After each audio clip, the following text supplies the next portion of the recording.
नमस्कार दोस्तों, स्वागत है आपका ISPCS एकेडमी में। और विज़न IAS का हम लोग आज से टेस्ट सीरीज स्टार्ट कर रहे हैं। तो ये आपका 2024 के लिए पहला टेस्ट है।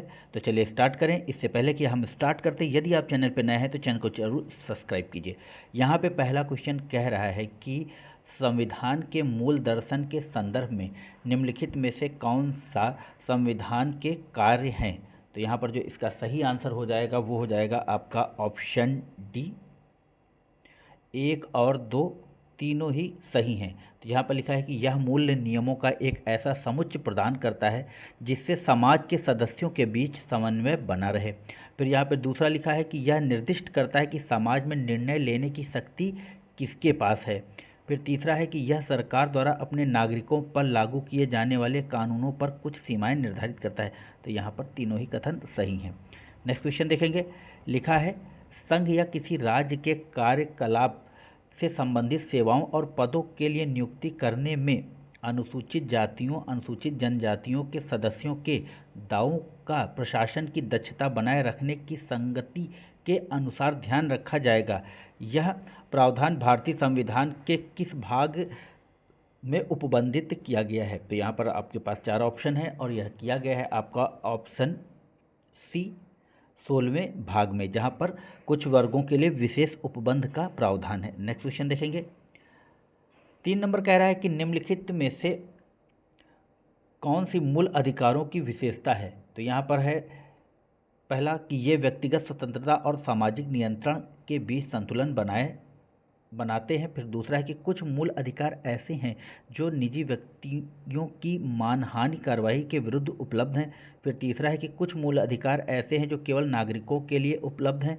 फिर यहाँ पे चौथा है कि सभी मूल अधिकार स्व निष्पादन योग्य हैं। तो देखिए 3 का हो जाएगा ऑप्शन ए। 1, 2 और 3 सही हैं। नेक्स्ट क्वेश्चन देखेंगे।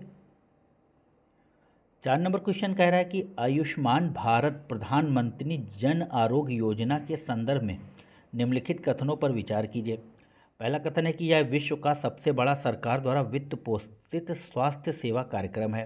फिर दूसरा है कि इस योजना के अंतर्गत लाभार्थी की पहचान सामाजिक, आर्थिक और जातिगत जनगणना 2011 के आधार पर की जाएगी।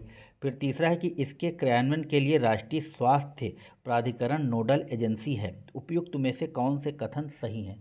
तो देखिए यहाँ पर हो जाएगा तीनों ही कथन सही हैं, ऑप्शन डी। नेक्स्ट देखेंगे।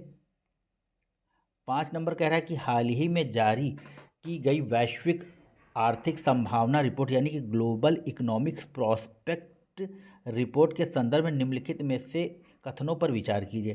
पहला कथन है कि यह अंतर्राष्ट्रीय मुद्रा कोष द्वारा जारी की जाती है। फिर दूसरा है इसे वर्ष में एक बार जारी किया जाता है। तो 5 का हो जाएगा आपका ऑप्शन यहाँ पर डी, ना तो 1 ना ही 2। नेक्स्ट देखेंगे। 6 नंबर कह रहा है कि निम्नलिखित युग्मों पर विचार कीजिए। यहाँ पर अनुसूचियाँ दी हुई हैं और उनके सामने दिया हुआ है उपबंध। तो हम लोग देख लेंगे इसको। यहाँ पे पहले में है कि चौथी अनुसूची, उसके सामने लिखा है कि राज्यों और संघ राज्य क्षेत्रों के लिए राज्यसभा में सीटों के आवंटन से संबंधित। फिर दूसरा है कि छठी अनुसूची, तो अनुसूचित क्षेत्रों के प्रशासन और नियंत्रण से संबंधित। और फिर है 10वीं अनुसूची, संसद के सदस्यों की निहरता से संबंधित। तो यहाँ पर लिखा है कि उपयुक्त में से कौन से सही सुमेलित हैं। तो यहाँ पर हो जाएगा 6 का सी, 1 और 3 सही सुमेलित हैं, ऑप्शन सी। नेक्स्ट देखेंगे। 7 नंबर क्वेश्चन कह रहा है कि निम्नलिखित में से कौन से ओजोन क्षयकारी पदार्थ हैं। ऑप्शन है यहाँ पर मिथाइल ब्रोमाइड, क्लोरोकार्बन, उसके बाद है कार्बन टेट्राक्लोराइड, फिर है ऑप्शन सी मिथाइल क्लोरोफार। तो यहाँ पर जो सही आंसर होगा 7 का वो होगा आपका ऑप्शन डी। 1 और 2, 3, 4 सभी कथन सत्य हैं। नेक्स्ट क्वेश्चन देखेंगे। 8 नंबर क्वेश्चन कह रहा है कि स्वर्ण सिंह समिति की निम्नलिखित में से कौन सी एक सिफारिश मूल कर्तव्यों के तहत संविधान में समाविष्ट की गई। तो पहला है कि किसी मूल कर्तव्य का अनुपालन न करने पर जुर्माना लगाने या दंड देने हेतु संसद को सशक्त बनाना। फिर दूसरा है यहाँ पर देश की रक्षा करने और ऐसा करने के लिए आह्वान किए जाने पर राष्ट्र की सेवा करने का कर्तव्य। फिर है करों का भुगतान करना नागरिकों का मूल कर्तव्य होना चाहिए। फिर डी है किसी मूल कर्तव्य का अनुपालन न करने पर जुर्माना लगाने या दंड देने वाले किसी भी कानून को किसी भी न्यायालय में प्रश्नगत नहीं किया जाएगा। तो देखिए 8 का हो जाएगा यहाँ पर आपका भी, कि देश की रक्षा करने और ऐसा करने के लिए आह्वान किए जाने पर राष्ट्र की सेवा करने का कर्तव्य।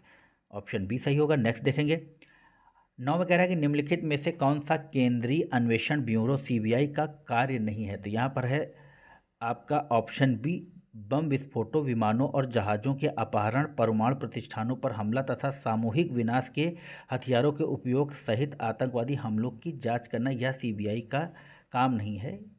नेक्स्ट देखेंगे 10 नंबर कह रहा है कि हाल ही में सुर्खियों में है यूनिवर्सल सीरियल बस यानी कि यूएसबी टाइप सी कनेक्टर के संबंध में निम्नलिखित कथनों पर विचार कीजिए। तो यहाँ पर है पहला कथन कि यह प्रत्यावर्तता के साथ एक दो तरफा कनेक्टर है। फिर लिखा है दूसरा कि यह पूर्व में यूएसबी के प्रकारों के साथ बैकवर्ड कॉम्पेटिबल नहीं है। तो देखिए यहाँ पर जो ऑप्शन होगा आपका 10 का वह होगा सी, दोनों ही कथन यहाँ पर सही हैं।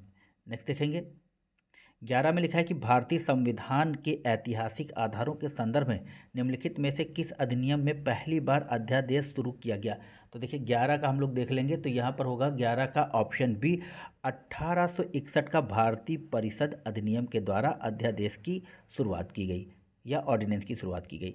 12 में देख लेंगे तो यहाँ पर लिखा है कि संविधान के भाग 4 में वर्णित राज्य के नीति निर्देशक तत्व किसी भी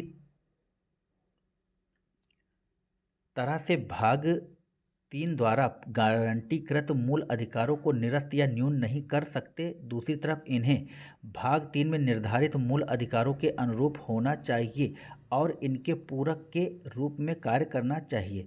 लेकिन संविधान संशोधन अधिनियम को लागू करके मूल अधिकारों को संसद द्वारा संशोधित किया जा सकता है।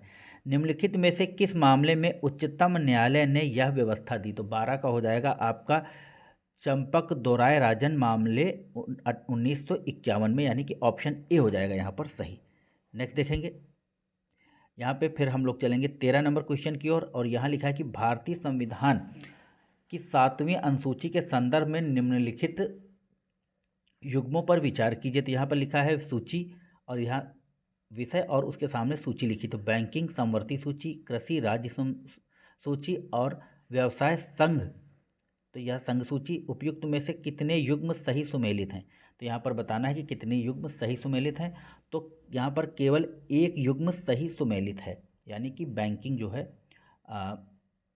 कृषि जो यहाँ पर 2 वाला सही है, कृषि जो है राज्य से संबंधित है। नेक्स्ट क्वेश्चन देखेंगे 14 नंबर कह रहा है कि निम्नलिखित में से किस निर्णय में उच्चतम न्यायालय ने आदेश दिया कि मूल अधिकारों और राज्य के नीति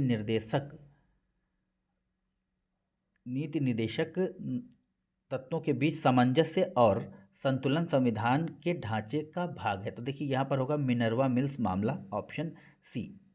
आगे बढ़ेंगे और 15 नंबर क्वेश्चन देखेंगे।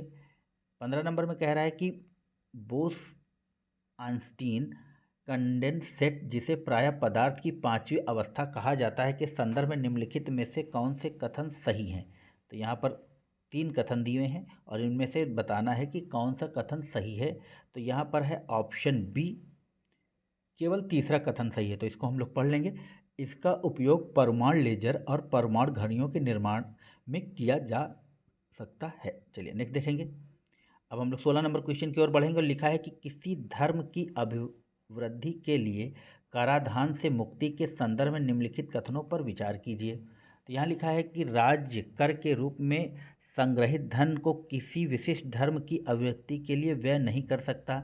नेक्स्ट देखेंगे, यहाँ पर लिखा है कि यह व्यवस्था धार्मिक संस्थानों के धर्मनिरपेक्ष प्रशासन के नियंत्रण करने के लिए कर शुल्क लगाने पर रोक लगाती है। उपयुक्त में से कौन से कथन सही है। तो यहाँ पर ऑप्शन ए, पहला कथन सही है, दूसरा कथन गलत है। यहाँ पर रोक नहीं लगाती है, कोई भी संस्थान अपने उसका प्रबंधन और सब कुछ कर सकता है। तो 17 में देख लेंगे। 17 नंबर क्वेश्चन कह रहा है कि वित्तीय आपातकाल की घोषणा के परिणामों के संदर्भ निम्नलिखित में से कौन से कथन सही है। लिखा है कि केंद्र को राज्यों के वित्तीय मामलों पर संपूर्ण नियंत्रण प्राप्त हो जाता है। फिर लिखा है राष्ट्रपति सभी धन विधेयकों और अन्य वित्तीय विधेयकों को राज्य की विधायिका द्वारा पारित किए जाने के बाद विचार के लिए आरक्षित कर सकता है। फिर तीसरा है यहाँ पर कि राष्ट्रपति उच्चतम न्यायालय और उच्च न्यायालय के न्यायाधीशों के वेतन और भत्तों में कटौती के निर्देश जारी कर सकता है। तो यहाँ पर हो जाएगा ऑप्शन डी, सभी कथन सत्य हैं। नेक्स्ट क्वेश्चन देखेंगे। 18 नंबर क्वेश्चन कह रहा है कि भारतीय संघ किसी नए राज्य का प्रवेश करने की निम्नलिखित शक्ति किसे प्राप्त है। तो यह प्राप्त है ऑप्शन ए, संसद को अनुच्छेद 3 के तहत। नेक्स्ट देखेंगे। 19 में कह रहा है कि निम्नलिखित में से कौन संसदीय लोकतंत्र के लाभ हैं या कौन से लाभ हैं। तो यहाँ पर पहला है कि उत्तरदायी सरकार, व्यापक प्रतिनिधित्व, शक्तियों का कठोर पृथक्करण और विधायिका और कार्यपालिका के मध्य सामंजस्य। सही का चुनाव करना है। यहाँ पर सही का जो चुनाव है वह है आपका 1, 2 और 4। तीसरा आपका गलत है, शक्तियों का कठोर नहीं बल्कि शक्तियों का पृथक्करण है। तो यहाँ पर अगर आप 3 को एलिमिनेट कर देंगे तो 2 ऑप्शन आपके ऑलरेडी एलिमिनेट हो जाते हैं। चलिए 20 नंबर क्वेश्चन देखेंगे। 20 नंबर कह रहा है कि संविधान के निम्नलिखित प्रावधानों में से कौन से राजनीतिक समता सुनिश्चित करता है। तो यहाँ पर पहला है कि वयस्क मताधिकार पर आधारित नियंत्रण, उपाधियों का अंत, और उसके बाद है कि निर्वाचक नामावली में शामिल किए जाने के लिए धर्म, वंश, जाति या लिंग अपात्रता के आधार नहीं है। तो यहाँ पर ऑप्शन हो जाएगा ए सही। 1 और 3 सही। उपाधियों का अंत राजनीतिक समता से संबंधित नहीं है। चलिए नेक्स्ट देखेंगे और हम लोग 21 नंबर क्वेश्चन की ओर बढ़ेंगे। कह रहा है कि भारत के संविधान की संशोधन प्रक्रिया के संदर्भ में निम्नलिखित कथनों पर विचार कीजिए। तो यहाँ पर है पहला कि संविधान संशोधन विधेयक लोकसभा में मनोनीत सदस्यों द्वारा प्रस्तुत नहीं किया जा सकता। नेक्स्ट देखेंगे। संविधान संशोधन विधेयक जो संविधान के संघीय प्रावधानों में संशोधन से संबंधित है को आधे राज्यों के विधान मंडलों द्वारा विशेष बहुमत के अनुमोदन से अनुमोदित किया जाना चाहिए। उपयुक्त में से कौन सा कथन सही है। तो देखिए यहाँ पर कोई भी कथन सही नहीं है, ऑप्शन डी। नेक्स्ट देखेंगे। 22 नंबर कह रहा है कि समता के अधिकार के संबंध में निम्नलिखित कथनों पर विचार कीजिए। तो यहाँ पर है कि विधि के समक्ष समता सकारात्मक अवधारणा है जिसका अर्थ है किसी व्यक्ति के पक्ष में किसी विशिष्ट विशेषाधिकार का अभाव। फिर दूसरा है जहाँ समान और असमान लोगों के साथ अलग अलग व्यवहार किया जाता है वहाँ अनुच्छेद 14 लागू नहीं होता है। तो देखिए 22 का हम लोग देख लेंगे और 22 का हो जाएगा ऑप्शन बी, केवल दूसरा ही सही है। नेक्स्ट देखेंगे और 23 नंबर क्वेश्चन की ओर बढ़ेंगे। लिखा है कि निम्नलिखित में से कौन सी भारतीय संविधान की एकात्मक विशेषता है। आपको पता होना चाहिए कि भारतीय संविधान की एकात्मक विशेषता क्या है। और यहाँ पर है कि एकल संविधान, आपातकालीन उपबंध, अखिल भारतीय सेवाएं, एकीकृत निर्वाचन तंत्र और राज्यपाल की नियुक्ति। कूट की सहायता से सही उत्तर का चयन करना है और सही उत्तर है आपका ऑप्शन डी, यह सभी संविधान की एकात्मक विशेषता हैं। नेक्स्ट देखिएगा। 24 नंबर क्वेश्चन कह रहा है कि निम्नलिखित में से अधिकार के माध्यम से अस्पृश्यता का उन्मूलन किया गया और उनके आचरण के निषिद्धि को मूल अधिकार के रूप में स्थापित किया गया। तो यहाँ लिखा है संवैधानिक उपचारों का अधिकार, समता का अधिकार, स्वतंत्रता का अधिकार, शोषण के विरुद्ध अधिकार। ऑप्शन हो जाएगा आपका सही बी, समता का अधिकार। 24 का ऑप्शन बी। नेक्स्ट देखेंगे। राज्य मानवाधिकार आयोग के संदर्भ में निम्नलिखित कथनों पर विचार कीजिए। महत्वपूर्ण क्वेश्चन। आयोग के पास मानव अधिकार का उल्लंघन करने वालों को सजा देने का कोई अधिकार नहीं है तथा पीड़ित व्यक्ति को अपनी ओर से कोई सहायता या मुआवजा नहीं दे सकता। दूसरा है यहाँ पर कि आयोग अपना वार्षिक या विशेष प्रतिवेदन राज्य के राज्यपाल को सौंपता है। कौन सा कथन सही है। तो देखिए 25 का हो जाएगा आपका ऑप्शन ए, यह सही है। और यह आप जो वार्षिक प्रतिवेदन है वो राष्ट्रपति को सौंपता है। नेक्स्ट देखेंगे। 26 नंबर में लिखा है कि हाल ही में सुर्खियों में रही ज्वारी विघटन घटना यानी टाइडल डिस्रप्शन इवेंट का निम्नलिखित में से कौन सा सर्वोत्तम उदाहरण है। तो 26 का हो जाएगा यह ब्लैक होल द्वारा किसी तारे का विनाश है। Very nice. ज्वारी विघटन घटना ब्लैक होल द्वारा किसी तारे का विनाश के लिए सर्वोत्तम उदाहरण है। ऑप्शन डी हो जाएगा 26 का। नेक्स्ट देखेंगे। 27 में लिखा है कि भारतीय संविधान के अनुच्छेद 358 और अनुच्छेद 359 निम्नलिखित में से किस स्थिति से संबंधित है। तो यह संबंधित है आपका ऑप्शन ए, अनुच्छेद 352 के राष्ट्रीय आपातकाल उद्घोषणा से संबंधित। नेक्स्ट देखेंगे। 28 में लिखा है कि वर्तमान में निम्नलिखित में से कौन सी सेवाएं सूचना प्रौद्योगिकी मध्यवर्ती संस्थानों के लिए दिशा निर्देश और डिजिटल मीडिया आचार संहिता नियम 2021 के तहत विनियमित हैं। तो social media sites, over the top OTT stream सेवाएं जैसे कि आपका नेटफ्लिक्स और अमेजन प्राइम इस तरह का, और फिर है ऑनलाइन गेमिंग सेवाएं, और चौथा है डिजिटल समाचार साइट्स। तो देखिए 28 में हम लोग देखेंगे और 28 का है ऑप्शन सी, 1, 2 और 4 ऑनलाइन गेमिंग सेवाएं इसमें शामिल नहीं है। नेक्स्ट देखेंगे 29 कह रहा है कि निम्नलिखित कथनों पर विचार कीजिए। लिखा है कि संयुक्त राज्य अमेरिका में जन्म से नागरिक के साथ साथ देशीकृत नागरिक भी राष्ट्रीय पद के लिए पात्र होते हैं।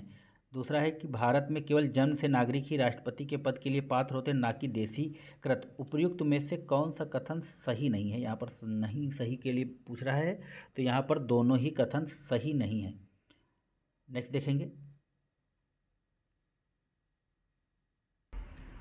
30 नंबर कह रहा है कि भारतीय संविधान के संदर्भ में मूल कर्तव्यों से संबंधित निम्नलिखित कथनों पर विचार कीजिए। पहला है कि मूल कर्तव्य केवल भारतीय नागरिकों तक ही सीमित हैं। फिर दूसरा है कि संविधान उनके उल्लंघन के विरुद्ध किसी भी कानूनी प्रतिबंध का प्रावधान नहीं करता। तो 30 का हो जाएगा आपका ऑप्शन सी, दोनों ही कथन सही हैं। नेक्स्ट देखेंगे लिखा है कि निम्नलिखित में से कौन से भारतीय संविधान के भाग 4A से के तहत वर्णित मूल कर्तव्य हैं? ज्ञानार्जन तथा सुधार की भावना का विकास करना, राष्ट्रीय ध्वज और राष्ट्रगान का आदर करना, व्यक्तिगत तथा सामूहिक गतिविधियों के सभी क्षेत्रों में उत्कर्ष की ओर बढ़ने का सतत प्रयास करना। फिर लिखा है मतदान करना। तो देखिए अगर 4 को एलिमिनेट कर देंगे तो आपके पास बचे मतदान करना आपका मौलिक कर्तव्य नहीं है। तो यहाँ पर आपका हो जाएगा 1, 2, 3 सही। नेक्स्ट देखेंगे 32 नंबर कह रहा है कि निम्नलिखित कथनों पर विचार कीजिए। राष्ट्रीय आपातकाल की उद्घोषणा को इसके द्वारा जारी होने की तिथि से 2 माह के भीतर संसद के दोनों सदनों द्वारा अनुमोदित किया जाना आवश्यक है। फिर दूसरा है कि यदि संसद के दोनों सदनों द्वारा इसका अनुमोदन किया जाता है तो आपातकाल 6 माह तक जारी रहता है। प्रत्येक 6 माह पर संसद के अनुमोदन पर इसे अनिश्चित काल तक बढ़ाया जा सकता है। तो यहाँ पर जो ऑप्शन हो जाएगा वो केवल ऑप्शन 2 यानी कि बी सही है। और upscmaterial.online को शुक्रिया जिन्होंने यह PDF हमको उपलब्ध कराया। चलिए आगे बढ़ेंगे और 33 नंबर कह रहा है कि भारत के संविधान के विकास के संदर्भ में निम्नलिखित संविधान की मूल संरचना का भाग है। तो पहला है कि सरकार की गणतांत्रिक लोकतांत्रिक प्रकृति, फिर आपका दूसरा है कि सरकार की अध्यक्षीय प्रणाली, फिर तीसरा है संविधान का पंथ निरपेक्ष चरित्र, और चौथा है शक्तियों का पृथक्करण। कूट की सहायता से सही उत्तर का चयन कीजिए। और यहाँ पर जो सही है 33 में वह है ऑप्शन बी, 1, 2 और 1, 3 और 4 यानी कि यह और यह दूसरा आपका गलत है। नेक्स्ट क्वेश्चन देखेंगे 34 में लिखा है कि निम्नलिखित युग्मों पर विचार कीजिए। विशेषता और ली गई। तो देखिए नीति निदेशक तत्व तो यह आयरिश संविधान से लिया गया है, आप सबको पता है, ये बहुत ही हलवा क्वेश्चन है आपके लिए। और उसके बाद है आपका मूल अधिकार। तो लिखा है कि फ्रांस के संविधान से, जो कि आपका अमेरिका के संविधान से लिया गया है। और उसके संसद के दोनों सदनों की संयुक्त बैठक, तो यह लिया गया है आपके ऑस्ट्रेलिया के संविधान से। तो यहाँ पर हो जाएगा ऑप्शन सी, यह दूसरा गलत है और पहला और तीसरा सही है। नेक्स्ट क्वेश्चन देखेंगे 35 नंबर कह रहा है कि निम्नलिखित में से कौन से राज्य के नीति निदेशक तत्व 42वें संविधान संशोधन 1976 द्वारा नहीं जोड़े गए थे? यहाँ पर नहीं है। तो प्रारंभिक बाल्यावस्था देखभाल और सभी बच्चों को 6 वर्ष की आयु पूरे करने तक शिक्षा उपलब्ध कराना। फिर दूसरा है आपका उद्योगों के प्रबंधन में श्रमिकों की भागीदारी को सुनिश्चित करने के लिए कदम उठाना। और तीसरा है कि आय, स्थिति, सुविधाओं और अवसरों में असमानताओं को कम करना। तो यहाँ पर जो हम लोग का आंसर है वो है आपका ऑप्शन सी, पहला और तीसरा नहीं जोड़ा गया था। नेक्स्ट देखेंगे 36 में कह रहा है कि भारत सरकार अधिनियम 1935 के संदर्भ में निम्नलिखित कथनों पर विचार कीजिए। तो पहला है कि इसने प्रांतों और रियासतों को इकाइयों के रूप में मानकर एक अखिल भारतीय संघ की स्थापना का प्रावधान किया। फिर दूसरा है कि इसने सभी प्रांतों में द्विसदनी व्यवस्था लागू की। तो 36 का ए हो जाएगा, सभी प्रांतों में नहीं, कुछ प्रांतों में। चलिए आगे बढ़ेंगे और 37 नंबर देखेंगे कि भारत में संवैधानिक अपकृत्य के संदर्भ में निम्नलिखित कथनों पर विचार कीजिए। तो पहला है कि भारत में ऐसा कोई विधान नहीं जो राज्य के कर्मचारियों द्वारा किए गए अपकृत्यों के लिए राज्य के उत्तरदायित्व को शासित करता है। फिर दूसरा है, न्यायालय ऐसे मामलों में पीड़ित को आर्थिक मुआवजा दे सकता है। तो 37 का हो जाएगा सी, दोनों ही कथन सत्य हैं। आगे बढ़ेंगे और 38 में देखेंगे, विश्व में प्रचलित विभिन्न राजनैतिक व्यवस्थाओं के संदर्भ में निम्नलिखित में से कौन सी लोकतंत्र की विशेषता है। तो यहाँ पर है, लोकतंत्र में अंतिम निर्णय लेने की शक्ति जनता द्वारा निर्वाचित लोगों में निहित होती है। फिर दूसरा है, चुनाव में सत्तारूढ़ दल को हराने के भी निष्पक्ष अवसर होने चाहिए। फिर तीसरा है कि प्रत्येक वरिष्ठ नागरिक का एक वोट होना चाहिए और प्रत्येक वोट का एक मूल्य होना चाहिए। फिर चौथा है कि सरकार विधियों का विनियमन द्वारा सीमित नहीं हो सकता। तो यहाँ पर हो जाएगा आपका 38 का सी, 1, 3, 1, 2 और 3 सही है, चौथा सही नहीं है। नेक्स्ट देखेंगे, 39 नंबर क्वेश्चन कह रहा है कि भारतीय संविधान में निहित राज्य के नीति निर्देशक तत्वों के तहत निम्नलिखित प्रावधानों पर विचार कीजिए। लिखा है कि बच्चों के स्वास्थ्य विकास के लिए अवसरों को सुरक्षित करना, कृषि को आधुनिक और वैज्ञानिक आधार पर संगठित करना और गोवध पर रोक। 4 है कि सहकारी समितियों का प्रचार। उपयुक्त नीति निर्देशक तत्वों में से कौन से उदारवादी बौद्धिक सिद्धांत पर आधारित हैं। तो देखिए 39 का हो जाएगा बी, केवल दूसरा। नेक्स्ट देखेंगे 40 नंबर, लिखा है कि लोगों को मतदान का अधिकार देने के मामले में भारत अग्रणी रहा है। इस संदर्भ में निम्नलिखित में से कौन से देशों ने भारत के बाद सार्वभौमिक अवैध मतदान अधिकार प्रदान किए। तो जापान है, माफ़ कीजिएगा, संयुक्त राज्य अमेरिका, जापान, फ्रांस। देखते हैं भारत के बाद किस में हुआ। तो संयुक्त राज्य अमेरिका में वैध सार्वभौमिक मताधिकार भारत के बाद हुआ। नेक्स्ट देखेंगे 41 में कह रहा है कि संविधान सभा के संदर्भ में निम्नलिखित कथनों पर विचार कीजिए। तो यहाँ पर पहला कथन है कि जब भी संविधान सभा की बैठक विधायी निकाय के रूप में होती थी, इसकी अध्यक्षता डॉक्टर राजेंद्र प्रसाद करते थे। और उसके बाद दूसरा है कि संविधान सभा ने राष्ट्रगान और राष्ट्रीय गीत को 1947 में अपनाया था। कौन सा कथन सही है यहाँ पर। तो 41 का हो जाएगा ना ही 1 ना ही 2, दोनों ही कथन गलत हैं। यहाँ पर राजेंद्र प्रसाद नहीं बल्कि टंडन जी करते थे।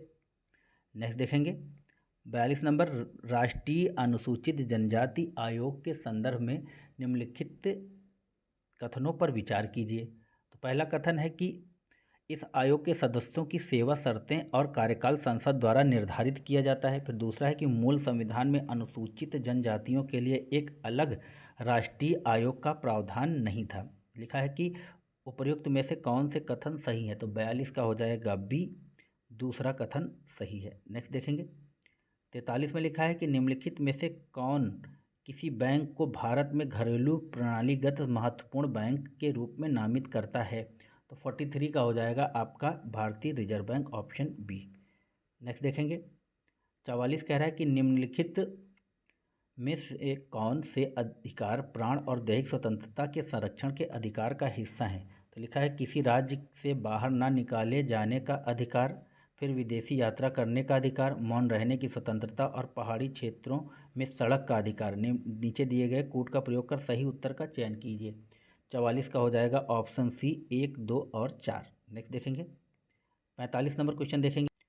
45 नंबर क्वेश्चन कह रहा है कि शिक्षा के अधिकार के संदर्भ में निम्नलिखित में से कौन सा कथन सही है। तो देखिए 45 का हो जाएगा ऑप्शन डी, यह प्रावधान केवल प्राथमिक शिक्षा को मूल अधिकार बनाता है, उच्च शिक्षा को नहीं।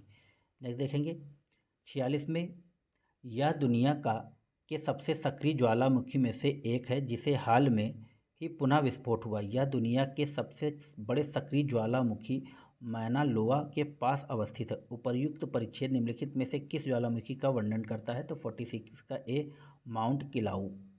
47 देखेंगे, लिखा है कि अनुच्छेद 352 के तहत अब तक की गई आपात की उद्घोषणा के संदर्भ में निम्नलिखित कथनों पर विचार कीजिए। तो पहला कथन है कि राष्ट्रीय आपात की उद्घोषणा अब तक 2 बार की गई है। फिर दूसरा है कि राष्ट्रीय आपात की पहली उद्घोषणा नॉर्थ ईस्ट फ्रंटियर एजेंसी के चीनी आक्रमण के कारण अक्टूबर 1962 में की गई थी। फिर लिखा है कि राष्ट्रीय आपात की उद्घोषणा 1975 में की गई।